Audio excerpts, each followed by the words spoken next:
ব্যাপারটা হচ্ছে ঠাকুর ঘরে কে আমি তো কলা খাইনির মতো অবস্থা। যারা বানিয়ে দিচ্ছে তারাই তারপরে এসে বলছে যে তৃণমূল 10,000 টাকার বিনিময়ে ইয়ে করছে, ভোটার তালিকায় সংযোজন করছে। আমি তো বলছি না, প্রাক্তন মন্ত্রী ছিল মন্টুরাম পাখিরা, সেই মন্টুরাম পাখিরা সরাসরি অভিযোগ করেছিল যে 10,000 টাকার বিনিময়ে স্থানীয় এসডিও, ডিএম, বিডিও এরা সবাই ভোটার তালিকায় সংযোজন করে দিচ্ছেন বাংলাদেশি অনুপ্রবেশকারীদের। ফরেনার্স অ্যাক্টের মাধ্যমে অবিলম্বে তো এদের বিরুদ্ধে পদক্ষেপ নিতে পারে। এই অনুপ্রবেশকারীদের বিরুদ্ধে রাজ্য সরকার কিছু করছে না কেন?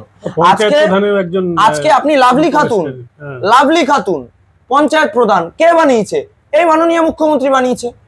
আজকে নিউটন দাস বাংলাদেশে কোটা আন্দোলনের নেতা, এই নিউটন দাসকে নিয়ে এসে আজকে ওনাকে ভোটার তালিকা সংযোজন করেছে।